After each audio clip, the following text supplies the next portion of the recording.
నమస్తే అండి. ఇప్పుడు మనం భాగవత కథలలో శ్రీకృష్ణ అవతారం గురించి, శ్రీకృష్ణుని జననం గురించి తెలుసుకుందాం. యయాతి పుత్రుడైన యదువు యాదవులకు మూలపురుషుడు. యాదవ రాజులలో సూరసేనుడు అనే రాజు ఉండేవాడు. అతని రాజధాని మధుర. సూరసేనుని పుత్రుడు వసుదేవుడు. అతడు కంసుని సోదరి అయిన దేవకీదేవిని వివాహమాడాడు. దేవకీ వసుదేవులకు వివాహమైన తరువాత ఒకనాడు తన సోదరిని బావను తన రథంపై ఎక్కించుకుని తీసుకుని వెళుతున్నాడు. అప్పుడు ఆకాశవాణి, కంసా, నీ సోదరి దేవకి అష్టమ గర్భంలో జన్మించినవాడే నిన్ను చంపుతాడు. నీ మరణానికి కారకులైన వారినే నువ్వు ప్రేమతో తీసుకువెళుతున్నావు అని పలికింది. ఆ మాటలు విన్న కంసుడు వెంటనే రథాన్ని ఆపాడు. కత్తి తీసుకొని దేవకీదేవిని చంపబోయాడు. వసుదేవుడు కంసుని వారిస్తూ, బావా, దేవకీదేవికి పుట్టే ఎనిమిదవ బిడ్డ కదా నిన్ను చంపేది. అందువల్ల ఇప్పుడే ఆమెను చంపటం ఎందుకు? మాకు బిడ్డలు పుట్టిన వెంటనే నీకే అప్పగిస్తాము. వారిని నీవు వెంటనే చంపితే నీకు ప్రాణభయం ఉండదు. కాబట్టి ఇప్పుడే పెళ్లి చేసుకున్న ఈ దేవకిని చంపడం ఎందుకు? కాదంటే మమ్ములను నీ ఆధీనంలో ఉంచుకో. నువ్వు రాజువి, అధికారాలన్నీ నీవే కదా అని బ్రతిమిలాడాడు. కంసుడు అందుకు అంగీకరించి దేవకీ వసుదేవులను చెరసాలలో ఉంచాడు. వారికి సంతానం కలిగితే వెంటనే వారిని తీసుకువచ్చి తనకు అందజేసేటట్లు ఏర్పాట్లు చేసుకున్నాడు. చెరసాలలో ఉన్న దేవకీదేవి గర్భం ధరించింది. ఆమెకు బిడ్డ పుట్టిన వెంటనే భటులు ఆ బిడ్డను తీసుకుని వెళ్ళి కంసునికి అప్పగించారు. అతడు ఆ బిడ్డను వెంటనే చంపివేశాడు. ఈ విధంగా 6 బిడ్డలు కంసుని కత్తికి బలి అయ్యారు. ఒకప్పుడు పాతాళానికి పారిపోయిన రాక్షసులు ద్వాపర యుగంలో తమ తమ అంశలను రాజులలో ప్రవేశపెట్టి తద్వారా భూలోకంలో అధికారం చెలాయించాలని భావించారు. అందుకు అనుగుణంగా మధుడు, మారీచుడు, బకాసురుడు, మురాసురుడు మొదలైన రాక్షసులు తమ అంశలను చేది మధుర, మగధ రాజ్యాది నేతలలో వ్యవస్థాపితం చేశారు. వారు చేస్తున్న అరాచకాలతో ధర్మం నశించసాగింది. భూమాత వారి భారాన్ని భరించలేక బ్రహ్మతో చెప్పి వాపోయింది. బ్రహ్మ భూదేవిని ఓదార్చి ఆమెను తీసుకుని వెళ్ళి మహావిష్ణువును కలిశాడు. భూదేవి యొక్క బాధను అర్థం చేసుకున్న శ్రీహరి కొద్ది కాలంలో తాను భూమిపై అవతరిస్తానని, దేవతలు కొందరు భూమిపై పుట్టి తనకు సాయపడతారని, ఆ అవతారం ద్వారా భూభారాన్ని తగ్గిస్తానని మాట ఇచ్చాడు.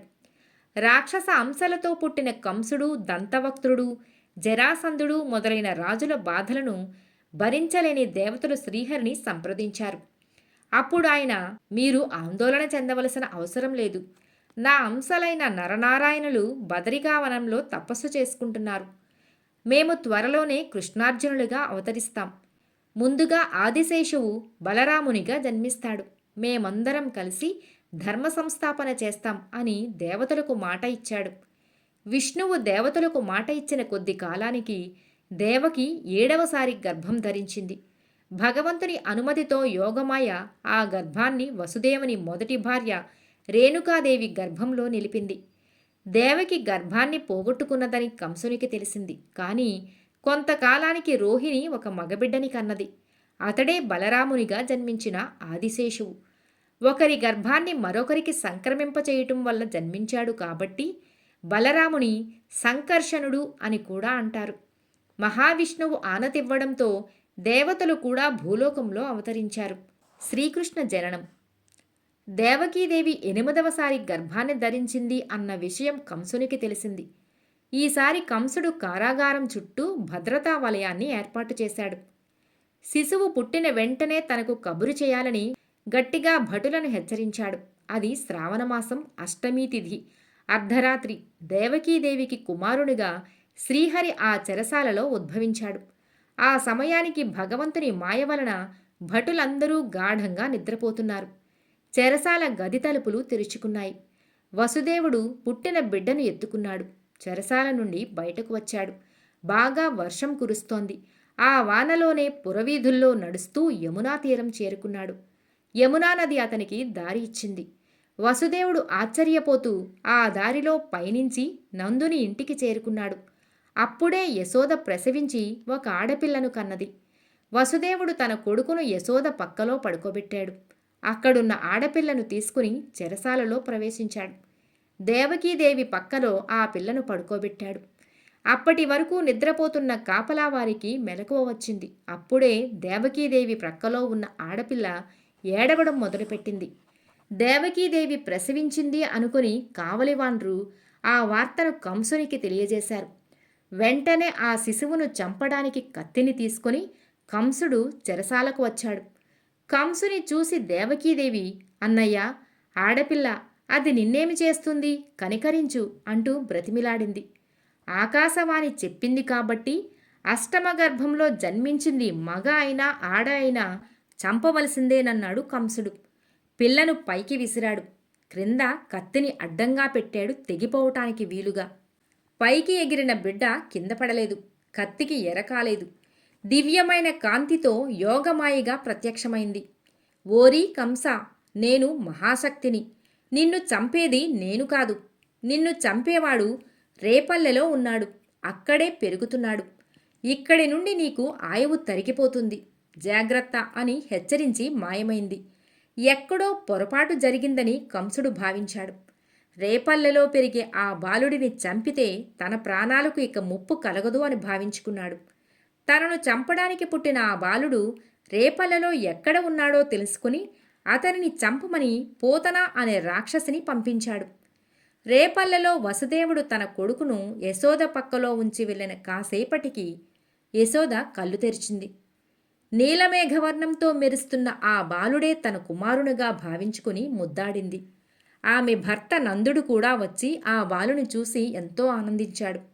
జాతక కర్మలన్నీ చేయించి కృష్ణుడు అని నామకరణం చేసి గారాబంగా పెంచసాగారు. పూతన వధ. పూతన కంసుని ఆజ్ఞతో రేపల్లెలో అడుగుపెట్టింది. చిన్నపిల్లలు ఏ ఏ ఇళ్లల్లో ఉన్నారో తెలుసుకుంది. యశోద ఇంటికి కూడా వచ్చింది. ఆ రోజు యశోద ఇంట్లో ముత్తైదువులు అందరూ చేరారు. మానవ రూపం ధరించిన పూతన వాళ్లతో కలిసిపోయింది. అందరూ ఎత్తుకున్నట్లే చిన్ని కృష్ణుణ్ణి ఎత్తుకుని ముద్దు చేసింది. పక్కనే ఉన్న గదిలోనికి తీసుకుని వెళ్ళి పాలివ్వబోయింది. అప్పటికే ఆమె తన రొమ్ములకు విషం రాసుకుంది. పాల కోసం తన రొమ్మును నోట్లో పెట్టుకున్న వెంటనే విషప్రభావంతో కృష్ణుడు మరణిస్తాడని పూతన ఆలోచన. ఆమె తన రొమ్మును కృష్ణుని నోటికి అందివ్వగానే కృష్ణుడు విషంతో సహా చప్పరిస్తూ పాలతో పాటు ఆమె ప్రాణాలు కూడా త్రాగటం మొదలుపెట్టాడు. ఆమె ఆ బాధను భరించలేకపోయింది. కృష్ణుని నుండి విడిపించుకొని పారిపోవటానికి ప్రయత్నించింది. కృష్ణుడు ఆమెకు ఆ అవకాశం ఇవ్వలేదు. ఆమె శరీరంలోని రక్తాన్ని, ప్రాణాలను పీల్చేశాడు. ఆమె తన సహజ రూపంతో ఆ గదిలో పడిపోయింది. బాలకృష్ణుడు కనిపించకపోవటంతో అందరూ కంగారు పడ్డారు. అన్ని చోట్ల వెతకడం మొదలుపెట్టారు. గదిలో క్రిందపడి ఉన్న రాక్షసిని, ఆమె గుండెపై ఉన్న బాలకృష్ణుణ్ణి చూశారు. యశోద త్వరగా వెళ్ళి కృష్ణుణ్ణి ఎత్తుకుని అక్కున చేర్చుకుంది. బాలకృష్ణుడు ఒక రాక్షసిని చంపాడని రేపల్లె అంతా తెలిసింది. ఆ వార్త కాలక్రమంలో కంసునికి కూడా తెలిసింది. శకటాసుర సంహారం. కంసుడు కృష్ణుణ్ణి చంపటానికి శకటాసురుణ్ణి పిలిపించాడు. అతనికి జాగ్రత్తలన్నీ చెప్పి పంపించాడు. పూతన చనిపోయినప్పటి నుండి యశోద కృష్ణునికి రాక్షసుల వలన అపాయం ఉందని గ్రహించి మరింత జాగ్రత్తగా అతన్ని చూసుకోసాగింది. శకటాసురుడు రేపల్లె చేరుకున్నాడు. బండి రూపంలో ఒంటరిగా ఉన్న కృష్ణుని మీదకి వెళ్ళి అతన్ని చంపాలని అతని ఆలోచన. అవకాశం కోసం ఎదురు చూస్తూ ఉన్నాడు. ఒకరోజు కృష్ణుడు ఆరుబయట ఆడుకుంటున్నాడు. యశోద ఇంట్లో ఉన్నది. అదే సరైన సమయం అనుకుంటూ శకటాసురుడు బండి రూపం ధరించాడు. వేగంగా కృష్ణుని మీదకి వెళ్ళాడు. తన మీదికి వస్తున్న శకటాసురుణ్ణి కృష్ణుడు ఒక్క తన్ను తన్నాడు. ఆ దెబ్బకు శకటాసురుడు తన నిజరూపం ధరించి నెత్తురు కక్కుకుంటూ మరణించాడు. ఈ విధంగా కంసుని రెండవ ప్రయత్నం కూడా సఫలం కాలేదు. చక్రాసురవధ. శకటాసురుడు మరణించాడని తెలిసి కంసుడు చక్రాసురుని కూడా పంపించాడు. చక్రాసురుడు ఒంటరిగా ఉన్న కృష్ణుని మీదికి బండి చక్రంగా మారి దొర్లుకుంటూ వచ్చాడు. అతనిని గమనించి కృష్ణుడు తన్నిన తన్నుకు చక్రాసురుడు కిందపడి దొర్లుకుంటూ మరణించాడు. అతని శరీరం ముక్కలుగా మారిపోయింది. తృణావర్తుని వధ. కంసుడు తన ప్రయత్నాలు ఏవీ ఆపలేదు. ఈసారి తృణావర్తుని పంపించాడు. ఒకనాడు పిల్లలతో ఆడుకుంటున్న శ్రీకృష్ణుణ్ణి తృణావర్తుడు చూశాడు. సుడిగాలిగా వచ్చిన తృణావర్తుడు శ్రీకృష్ణుని గాలితో పాటు ఎగరేసుకుపోయాడు. గాలిలో శ్రీకృష్ణుడు తిరిగిపోతున్నాడు. పైకి ఎగిరిపోతున్నాడు. అలా గాలిలో తిరుగుతూనే కృష్ణుడు తృణావర్తుని పట్టుకున్నాడు. గుండెలు పగిలేలా కుట్టాడు. అతనికి అవకాశం ఇవ్వకుండా పిడిగుద్దులు గుద్దాడు. కృష్ణుని దెబ్బలను తృణావర్తుడు సహించలేకపోయాడు. నెత్తురు కక్కుకుంటూ నేలమీద రాలిపడ్డాడు. అతనితో పాటే సుడిగాలి నుంచి క్రిందికి వచ్చిన శ్రీకృష్ణుడు అతనిని గట్టిగా కొట్టటంతో వాడు తన సహజ రూపాన్ని పొంది కిందపడి పొర్లుతూ చనిపోయాడు. యశోదతో పాటు రేపల్లెలోని స్త్రీలందరూ శ్రీకృష్ణుని గొప్పతనాన్ని మెచ్చుకున్నారు.